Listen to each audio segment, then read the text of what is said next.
उसने अपराध करते समय ये विचार किया था क्या कि मेरे बच्चे हैं, मेरी पत्नी है, मेरा परिवार है? जब उसने विचार नहीं किया तो आपको उसको दंड देने में विचार करने की आवश्यकता नहीं है। अपराधी की अपराध प्रवृत्ति का मार्जन दंड से ही होता है।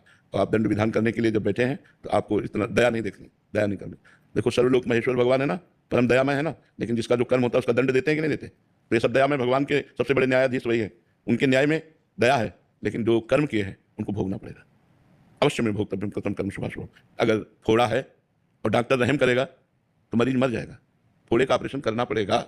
ऐसे उसने अपराध किया है तो उस जीव के अपराध का मार्जन करने के लिए आपको भगवान ने न्याय पद पर बैठाला है, तो आपको करेक्ट न्याय करना है, उसमें दया नहीं करनी। हाँ, ये जरूर ध्यान देना है, किसी के भय या प्रलोभन में फंसकर, रुपया, प्रलोभन, भय, धमकी, इसमें फंसकर न्याय नहीं करना चाहिए। कि किसी का फोन आया आपको, आप भयभीत होकर के न्याय कर रहे हैं, या किसी की अटैची आई रुपये की, आप रुपये के प्रलोभन में न्याय कर रहे हैं, ये आपके लिए गलत होगा। आपको भय और प्रलोभन से रहित होकर के धर्मपूर्वक जो वकीलों का आपके सामने दोष दिखाया जाता है कि ये दोष है, प्रमाण दिए जाते हैं, उन प्रमाणों के अनुसार उस अपराधी को दंड देना आपके लिए न्याय युक्त है और वो आप में कोई दोष पैदा नहीं कर पाएगा। लेकिन भय और प्रलोभन से युक्त होकर अपराधी को मुक्त कर देना और निरपराध को दंड देना, तो फिर सबसे बड़ा न्यायाधीश जो भगवान है वो फिर आपके ऊपर न्याय शुरू कर देगा।